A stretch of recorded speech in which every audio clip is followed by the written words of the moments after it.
real quick, I don't know how many of the people were members of Rotary Club of Bloomington Noon when Dr. Kiefer talked to us before, but if you recall, his presentation then was on memory, so you better remember him, right? All right, I'm going to, real brief though, because Mike can talk about himself so much better than I can. But he was born in Albany, New York. He attended college at the State University of New York, getting a degree cum laude and a BS degree in cell. He majored in cell and molecular biology. He then attended Texas A&M University, got a master's degree in genetic engineering. And then he's also got a PhD summa cum laude in psychology from Addison University. Mike is he is celebrating now more than 20 years as a top-ranked national professional motivational speaker, author, psychologist, radio talk show guest, and subconscious core reprogrammer. He has delivered well over 3,000 presentations and has spoken in nearly every state in the United States. We're very fortunate for him to get a little bit of his time to talk to us today. He's got a great program. Dr. Michael Monroe Kiefer.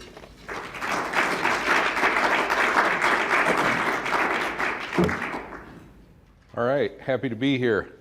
I've spoken at a number of Rotary clubs, and always fun to talk to Rotary groups. So if you guys are in contact with other Rotary clubs or members with other Rotary clubs. I just live in Farmington, not very far from here, so I'd be more than happy to present at other Rotary clubs or chambers or things like that that you guys are members of. So keep that in mind. Presentation today, I'm going to go through a little bit more of my background because it kind of ties in with what I'm going to speak about today. But as John said, got my PhD in psychology, and I worked in genetic engineering for about 7 years. I worked for the Northrop King Seed Company for 7 years in Stanton, Minnesota, and ran their DNA fingerprinting lab. And in the mid-90s, I had done a research program on studying peak performers, people in the United States that had raised themselves to the top 1% of their field. So I was looking at both genetic traits as well as psychological traits. What are the things that separate top performers from average people? We just had the Olympics the past couple weeks, and you hear a little interview and a little snippet on an Olympic athlete, but you don't really know how they were raised, about their parents, their brothers, sisters, how they trained, who their coaches were, etc. So my research project was to study scientists, inventors, pro athletes, Olympic athletes, and self-made millionaires to see what their methodology was, how they were raised, how their parents treated them, etc. So I spent about 20 years on that project to find common threads, and I published that research in the form of a book called The Powermind System, Life Guide to Success. Past year, I put the entire book, audio recording, in 10 to 15 minute segments on YouTube. So if you guys want to listen in your cars, on your phones, computers at work, break time, etc., costs you nothing. You can listen to everything that I researched on the peak performers through audiobook recording on YouTube. What did I find out in my research on the Powermind System on peak performers? 4 basic principles. Number 1, they work in a job or career based on their natural talents and genetic skills. About 75% of the general population in the United States work in a job or career they have no natural aptitude for, which prevents them from becoming a peak performer. So number 1 on peak performance is you have to work in a job, or you have to be in a career that suits your personality, that suits your natural talents, that suits your natural skills. The problem is most people spend 20 or 30 years of their life trying to figure out what they want to do when they grow up. They go from job to job, dissatisfied, try and find a project, a place that they fit. So that's number 1, and it's still a problem. I talk to college kids and high school kids, and they're no better equipped than I was when I graduated. They don't know what to major in, they don't know what to do in school, parents aren't much help. And so we developed a natural talent and genetic skills test to help people figure out at any age from high school on into their 80s what their natural talents and genetic skills are. The second feature on peak performers is they are self-motivated through goal setting. They are continuously thinking, where am I going to be 2 years from now, 3 years from now, 5 years from now? They don't wait for a boss or a manager to tell them what to do or to set out a career path for them. They think in their own mind, this is what I want to do in 2 years. This is where I want to be in 3 years. This is where I want to be in 5 years. Not just goals for their career, but their financial goals, their fun goals, their vacation goals, their relationship goals, their health and fitness goals. So they are steadfast in goal setting. We do a great job of teaching our kids goal setting. Second grader knows their goal is to get to third grade. Eighth grader knows their goal is to get to ninth grade. And then they have a decision to make when they graduate from high school, whether they're going to get a job, they're going to go in the military, or they're going to go on for further education. So they have 3 decisions to make, or option of 3 choices when they graduate from high school. Then they get into a career, let's say in their mid-20s, and now that all ends. Now the goal is to just work, work, work. Goal for the average person from 29 to 30 is to work, from 30 to 40 is to work, from 40 to 50 is to work. You need more than that, just work. You need goals. You need to determine where you want to be for yourself. So the peak performers mastered that. The average person did not. Number 3 is success using the achievement formula. It's all great to set goals, but how do you achieve your goals? You know, you don't just write them all down on a piece of paper, seal them up in a mason jar, bury them in your backyard and light candles and hope they all happen. So the peak performers utilized a specific formula, which I'm going to share with you today and give you a couple of examples on how I use that formula as well. So they're not working blind. They're using a technique. They're using a method. Most of my research was researching methods. How do people do things? Because then I wanted to copy that methodology for myself, for my family, etc. So you use a formula. You don't just go into things, careening from wall to wall, hoping that you'll have success one day. You follow a formula. You follow a method. And the fourth one is high work ethic. Peak performers are willing to work when other people are playing games. Friday night, people are out drinking, they're partying, peak performers are working. Saturday morning, everybody's sleeping in, peak performers are working. So they're working on their goals and they're self-motivated because those are things that they want to achieve. So they're able to get out of bed in the morning. The average person in the United States with a job wakes up on a Monday morning with 2 thoughts in their head. Number 1, how can I get out of work today? And number 2, am I sick and can't work today? Okay? So if you wake up every morning with those 2 thoughts, you might want to think about number 1, a career based on natural talents and genetic skills. Anyway, okay, so let's focus in on number 3, success using the formula. So here it is, right up front, simple enough, only a few steps to it. This is a methodology that the peak performers use. Whenever they set a goal for themselves, number 1, they do research. And in the old days, when I was going to school, they used books. Now we have a modern day miracle in front of us. We have the internet. You've got the wisdom of the world at your fingertips, available on your phone, on your iPad, on your laptop. So you can tap into a tremendous wealth of knowledge and experience on the internet. Didn't have that 20 years ago. You got it now. Okay? So research on the internet. What are you researching? What are you looking for? There's tons of information and data there. Well, you're looking for a role model. You're looking for somebody that did what you are trying to do, or somebody that has more knowledge than you do. The common person, the ordinary person, asks their friends and family how to achieve their goals without taking into consideration whether their friends or family has any idea how to achieve their goals. Smart people get on the internet and research who's done what I'm trying to do. Who has more knowledge about this topic than I do? That would be a smart approach. Once you find somebody that's perhaps a role model or someone more experienced in what you're trying to do, study their method. How did they do and how did they achieve where they are today? Most people that have achieved anything have written it down. They've put it on the internet, their books have been written about them. The information is there. You need to seek it out and find it. Now we even have another thing out there, YouTube, where you don't even need to read. You can just watch it. You can just pull up a video and somebody will tell you how to do something or give you an illustration or show you how to do something or record it for you. Every method has a super secret within the method, sometimes multiple things, which enable the whole method to be enhanced.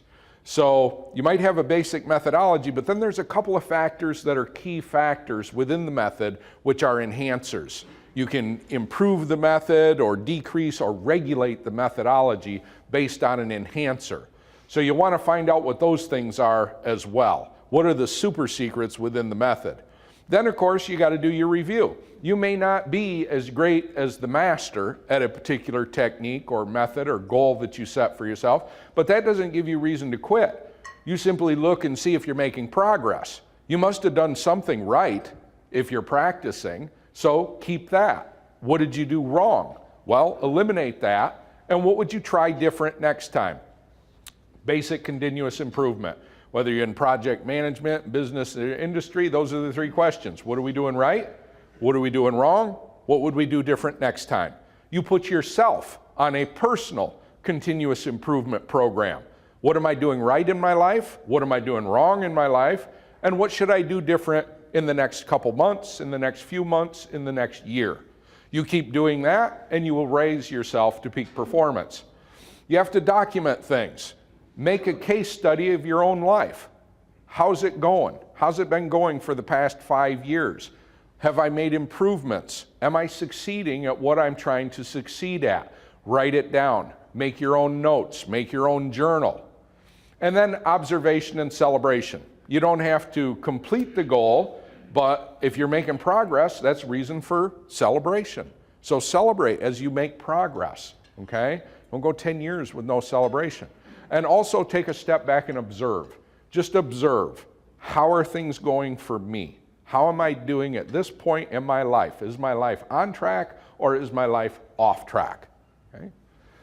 All right, so I'm going to give you an example on how I used that achievement formula to teach my two daughters when they were little girls. Okay? Now, you know I worked at Northrop King down in Stanton at the research facility, and if you work for a seed company, they usually give you free stuff like free seeds. There you go, they give you free seeds. That's good, all right? People are paying attention, okay?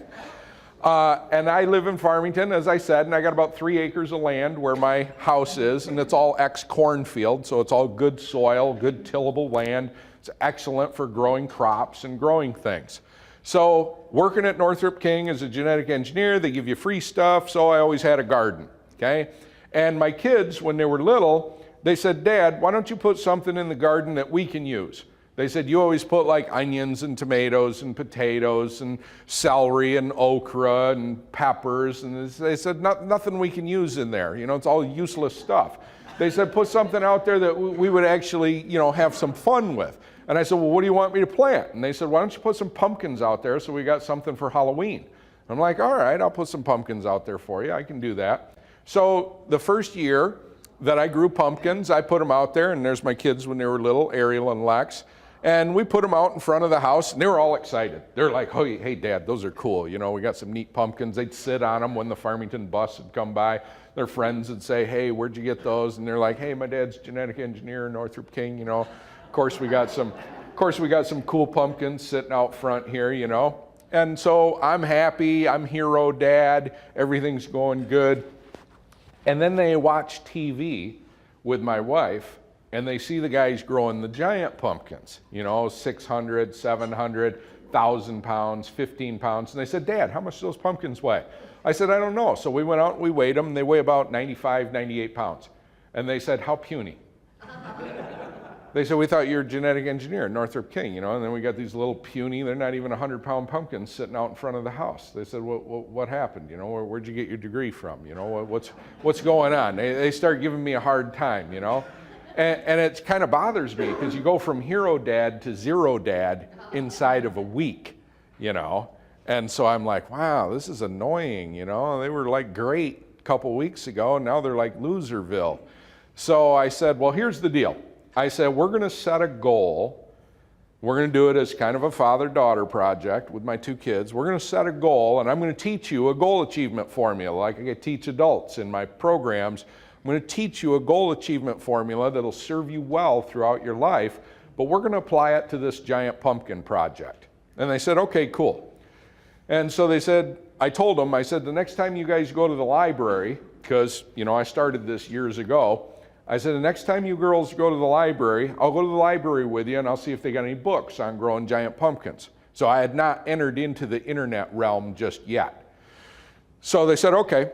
So a week later, they want to go to the library. I take them down and I asked the reference librarian, Andy, who's still there at the Farmington Library. I said, hey, Andy, I said, you got any books on growing giant pumpkins? I said, me and my two daughters want to grow some giant pumpkins. He said, I don't know, I'll look. So sure enough, the day I went into the Farmington Library looking for a book on growing giant pumpkins, they had one book, How to Grow World-Class Giant Pumpkins by Don Langvin. So I got the book, and I read the book, and my two daughters read the book, and what do you think's in that book based on the formula that I shared with you a few minutes ago? Come on, we'll see who's a quick study. Oh, yeah, secret. The method. The basic method is in there, right? It's a how-to book, so it's going to show you the basic method. So I'm like, cool, just what I'm looking for. And that's, as a side note, that will happen to you as well. Once you get yourself on a goal path for whatever goal you set for yourself, whether it's a financial goal, a health goal, a personal goal, you will start to find yourself hitting what's called lucky breaks. As you start to research, stuff will happen, you'll meet somebody, you'll hear something on the radio, you'll come across something which will aid you in achieving the goal you set for yourself. So that was my first lucky break. I go down to the Farmington Library, they got a book, which is just what I'm looking for. So I study that book. Now I got a role model, Don Langvin, somebody who has more experience, not my wife, not my neighbor, not my coworkers, but somebody that has experience in what I'm trying to do. Somebody that researched other giant pumpkin growers and documented the basic methodology. So now I've got a role model, and I've got a basic method. Now, a couple weeks later, Andy calls the house. And I didn't ask Andy to do anything. I was happy with the book he got for me. But Andy calls my house a couple weeks later and he says, hey, Mike, he says, you were in the library with your two daughters a couple weeks ago. He said, I ordered another book for you. I didn't ask Andy to do that. He did that all on his own. And he got the book on an interlibrary loan, How to Grow World-Class Giant Pumpkins 2, by the same author, Don Langvin. He's got a second book. So what do you think's in the second book? What you said before, the secrets, see? Basic methods in the first book, secrets are in the second book, okay? So now I'm armed with more data and more information. So now we can hatch our plan. Now, whenever you're doing things, you have to make sacrifices. So I told my daughters, the swing sets need to go, the sandboxes need to go, the trees need to go, the garden needs to go. I mean, we cleared everything. The whole 3.5 acres becomes an experimental research farm. And we put 9 rows, 80 yards long, all across the whole backyard, put everything out there, over 400 plants, all tagged and numbered. You got to document it in your grower's journal. They got to go out every day, water them, care for them, take notes on each individual plant so that they understand what each plant's doing, observation, how it's growing, etc. So a lot of work going into this project, okay? So you got to have high work ethic and you got to sacrifice. 2 basic lessons for anybody in goal achievement, okay? All right, and then they take over the entire backyard. So after a short period of time, the entire backyard is almost unmanageable because the vines spread everywhere. They go out into the road, they go into the neighbor's yard. I mean, they're just crawling everywhere. But we're starting to achieve what we wanted to achieve. Each plant in this row and each pumpkin is over 300 pounds and they're not full grown yet. So first year, no knowledge, no experience, I'm getting 95, 98 pounds. First year, 2 books worth of knowledge, basic method and a few secrets, I'm pushing 300 plus pounds on every single plant, okay? So something's going right, all right? Something's going right with the project because I'm going after increased size. And then they start to get huge, all right? So they're doing even better. I found out one of the secrets in book number 2, and that is you have to use fresh horse manure. Now again, lucky break, fortunate for me, most of my neighbors have horses. And I found out something about horse people. They are very interested in the horse. They don't really care about the manure. So they'll bring you the manure free, as much as you want. So I got ample supply. Neighbors bringing over horse manure on a regular basis. And they said, hey, Mike, if you don't have enough manure, do not worry. Our horses make manure every day. Fresh manure, much as you want. So that's going great. I've got ample supply of horse manure. Neighbors are bringing it over for free. It's going great. Also found out something else to my wife's delight. And that is, you know how you got the growing zones? We're in zone 4. You know, you can't grow like citrus up here, grapefruit, oranges, peaches, stuff like that. And you know, you go further south and you can grow different things based on the zone that you're in, the growing zone.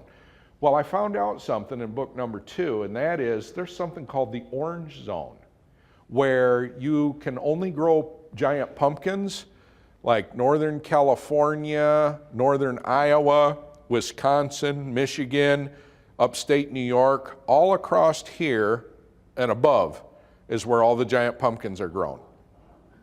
You go further south, Southern California, Texas, New Mexico, Florida, no giant pumpkins.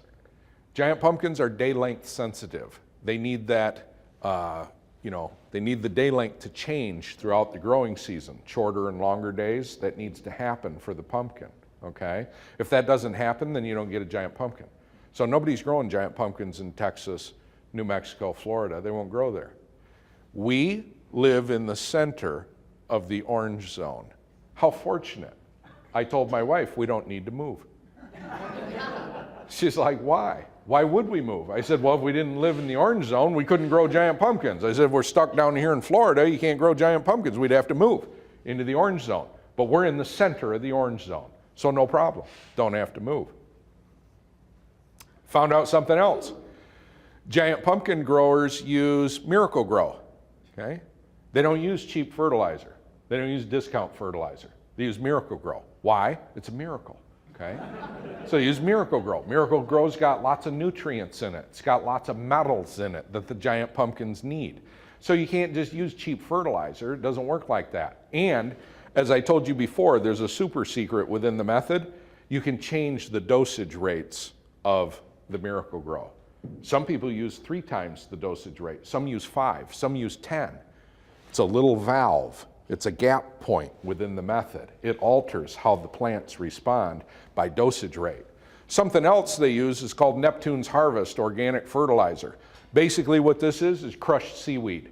Seaweed is the fastest growing plant in the world. Grows 6 feet per day in ideal conditions. What this company does is they harvest that off the shores of Maine, and then they crush it in old apple cider presses and they cold filter it like beer. If you do that, you preserve the plant growth hormones. So basically what you're doing is you're bulking the plant up on steroids, okay? So obviously if you've got a pumpkin and you feed it steroids, it's gonna get bigger, all right? But what dosage rate? Who knows? Different people use different dosage rates, okay? So another little top secret in the pumpkin world. How much dosage rate do you use your Miracle-Gro and your Neptune's Harvest? A source of huge debate in the pumpkin world, all right? More experimentation is needed in that area, right? Give it too much, you might kill the plant, and then you're done, game over. Could you soak the seeds in it before they even sprout to give the little sprout a boost? All areas of experimentation, okay? All right, so first year, we got about 400 to 500 pound class. So we took them up to the state fair. Why do you take 3 pumpkins? Well, one is the children's class. They have 2 different classes at the state fair. One is children's class, one is adult class, and the other's backup in case it cracks on the way up to the fair. Had you read book 2, you'd know that. Custom-built trailers and hauling giant pumpkins for competition. So you got to take 3, right? So my kids won the children's class. That was all fun. I got about 7th place in the adult class, and then we didn't have any breakage, so we didn't need to use the backup pumpkin, all right? But we had it, all right? Now, I didn't know this, but the Minnesota State Fair pays you money out 8 places on your giant pumpkins. So we actually got a check from the state fair.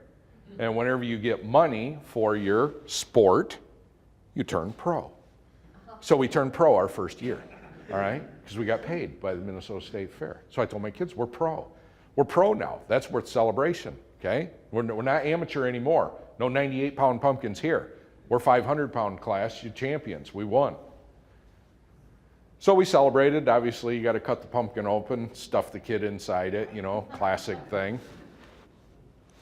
And then some people, they get inside their pumpkin and they float in a river or a lake. If you go to Stillwater around Halloween time, they have a giant pumpkin regatta where people paddle their pumpkins down the river in a race. So you could actually grow them for racing giant pumpkins, right? All right, then we have an observation here. So the 2 pumpkins there in the front, I grew those, and this one we got from the state fair because they were throwing it out for free. So notice this one versus mine. What's different? Color, right? Mine are crappy color, right? So that bothered me. I'm like, gosh, you know, these other people growing ones, they look pretty, they look nice. Mine looks kind of crappy. And then what else? You notice something else. Don't worry about hurting my feelings. Shape, that's right, color and shape, okay? So this one's a lot better color and shape than mine. So I scoured the 2 books and no information in there on color and shape. So I'm stumped, I'm baffled. So I decide I need to call Don. Now, I don't know why this happened, but I became afraid to call Don because I thought maybe he had died. You know, wrote the books a long time ago, maybe he's dead.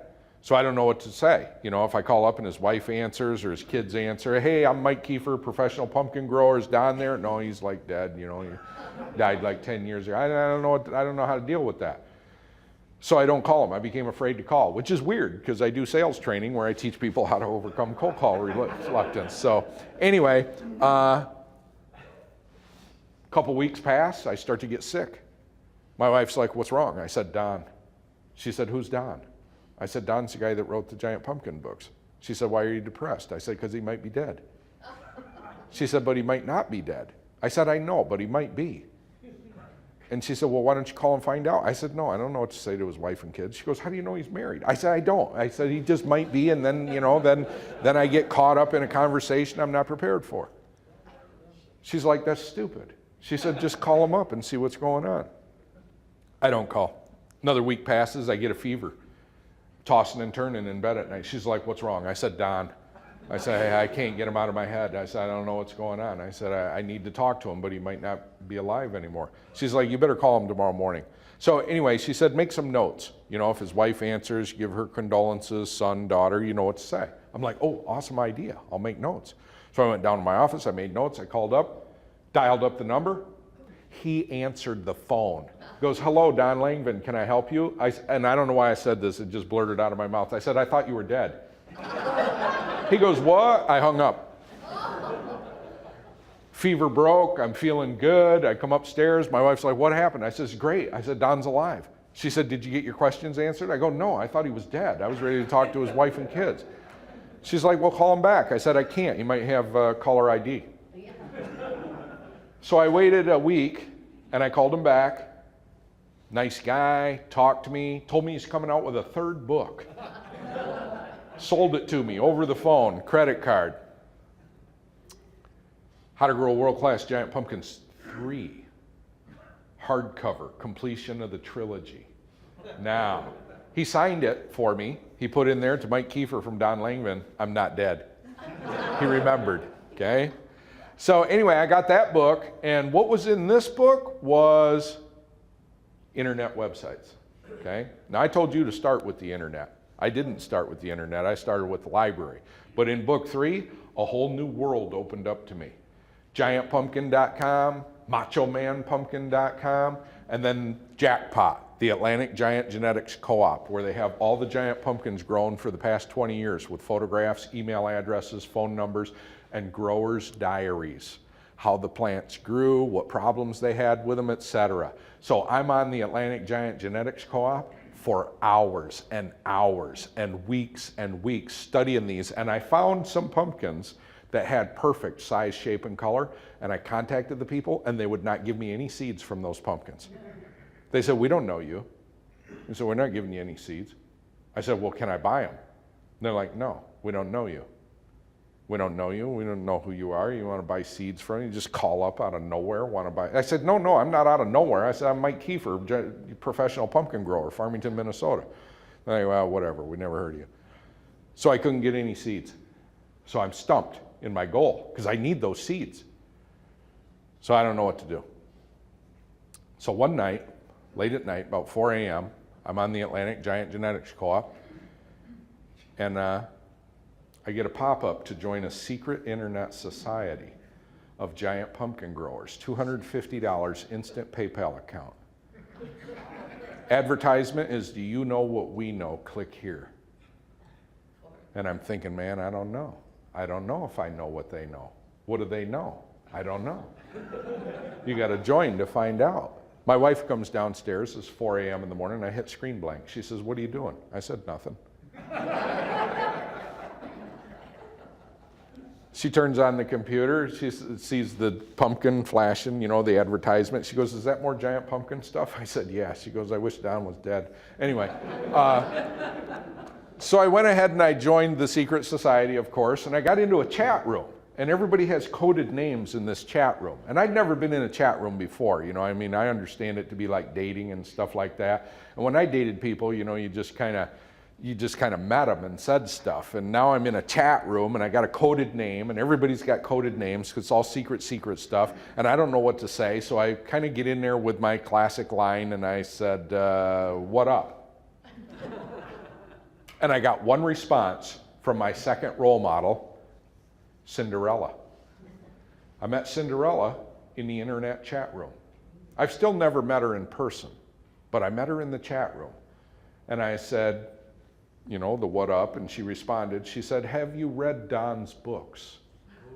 I said, you mean book 1, 2, and the hardcover completion of the trilogy 3? She said, let's talk. So I made a connection. And I said, here's the deal. I said, I'm looking for seeds from these 4 pumpkins, and these guys won't give me the seeds, and they won't sell me the seeds. She goes, I know all those guys. She says, I can get seeds from them easy.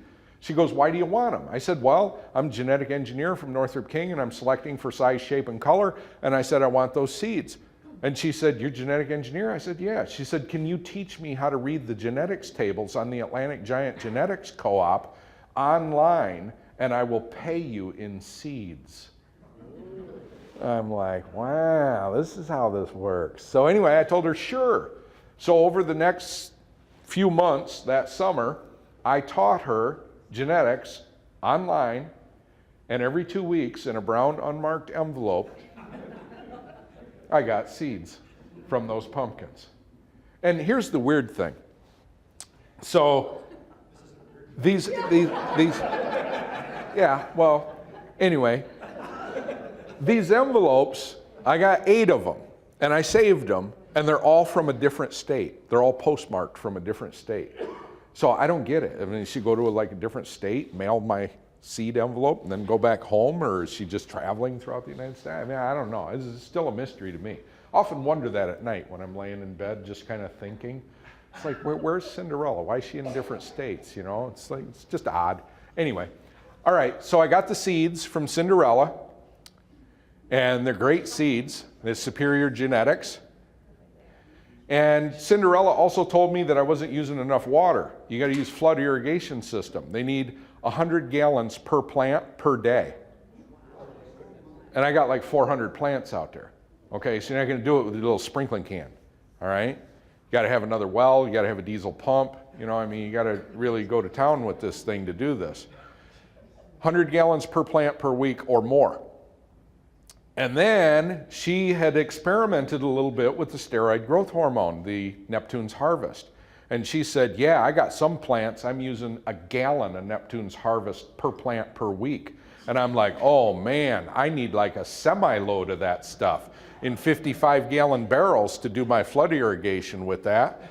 So I called up Neptune's Harvest and I said, hey, Mike Kiefer, professional pumpkin grower, Farmington, Minnesota, I need a sponsor. And they're like, what? And I said, you know, like NASCAR, you know, you got the Tide car, STP, stuff like that. I said, I need a sponsor. They said, what do you need? I said, I need a semi-load of your Neptune's Harvest delivered to my door so I can use it in my flood irrigation system on my experimental research farm. And they said, okay. And a week later, I got 19 55-gallon drums of Neptune's Harvest delivered to my door. Hey, sometimes you just ask, right? Had a hard time getting the seeds. I was owed a lucky break with the Neptune's Harvest, all right? So anyway, this is what I got. 700 to 800 pound class, goal achieved. 6-inch thick on the rinds here. You have to cut them open with chainsaws. You can't use knives or anything, okay? Had you read book 3, you'd know that, you know, carving giant pumpkins with chainsaws. So this is what we're after. This is about 4 years later. After growing the giant pumpkins, we were able to achieve this. And that's what I wanted. I wanted about 800-pound pumpkins.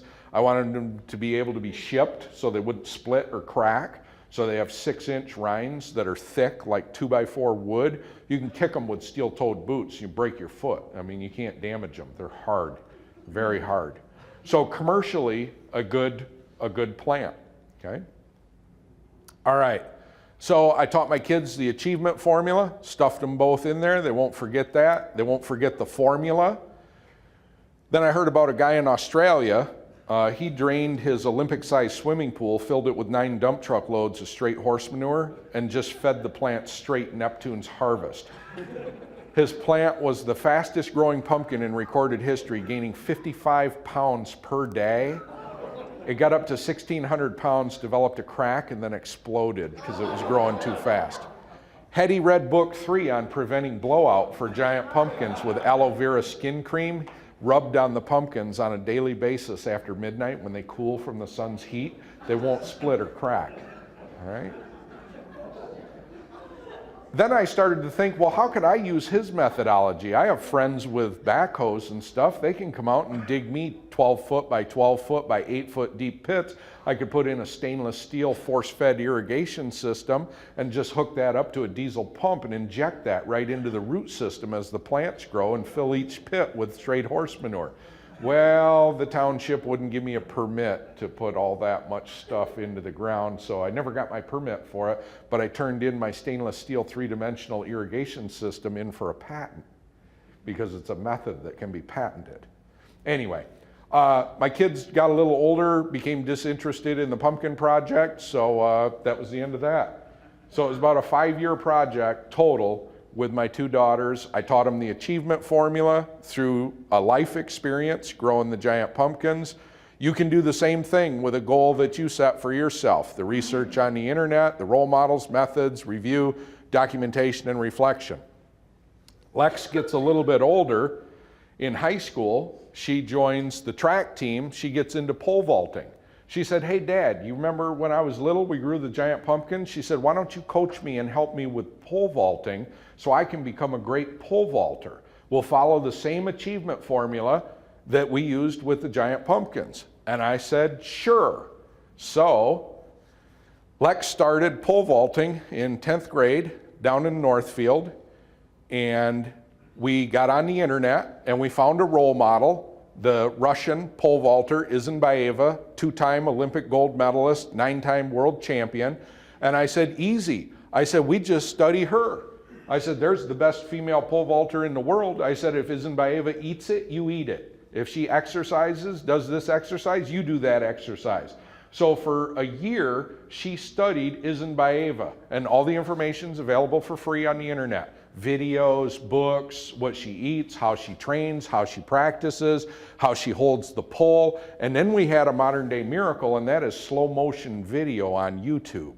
So we could see things that you can't see by watching real time. So how she places her fingers on the pole, how she holds it, how she runs. She's like, Dad, I don't run like Isenbaeva. I don't put my knees up that high. I said, well, learn how to put your knees up that high, because that's the way Isenbaeva runs. You got to run like Isenbaeva runs. So she did, and she copied the method, how she stands from start to finish, how she runs, how she holds the poles, everything.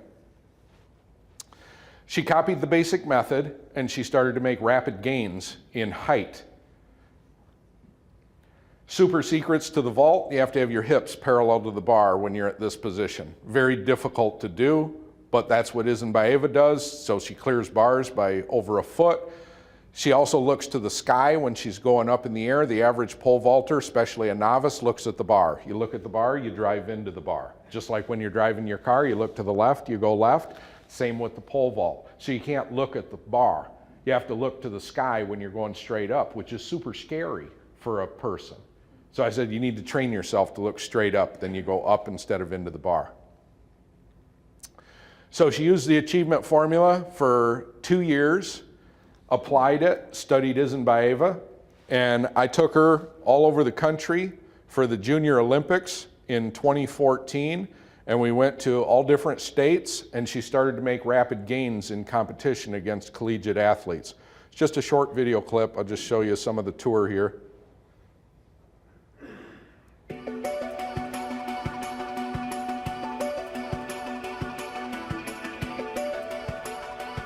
This is down in Northfield. She was at 11 feet 6 inches for a personal record.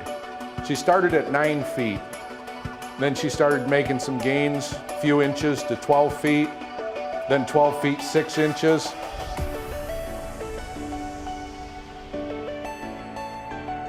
"13 is the holy grail. If you can make 13 feet, you get college scholarship." So that was our goal, is to hit 13 feet as a high schooler so she could get a college scholarship. Trying for the 13 again.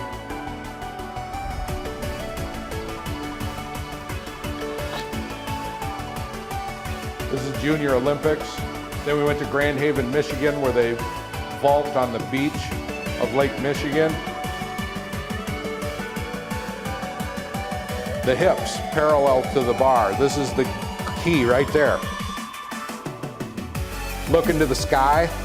She won that, beat all the collegiate athletes. Milwaukee Vault Fest. She won that.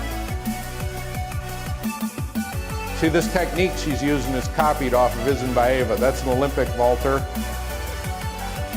So you hang out with Olympic vaulters, learn what they're doing.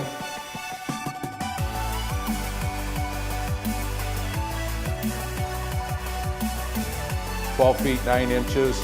Andy Jacobs out of Rochester. She's a pole vaulter as well. Junior Olympics. She got second. And then we went to Britt's Pub in Minneapolis. They had a rooftop amateur vault where the University of Minnesota coaches were there, as well as all the University of Minnesota female pole vaulters. She made 12.6 first attempt, and here's the holy grail. She had never made this: 13 feet 1.5 inches, 4 meters. Perfect.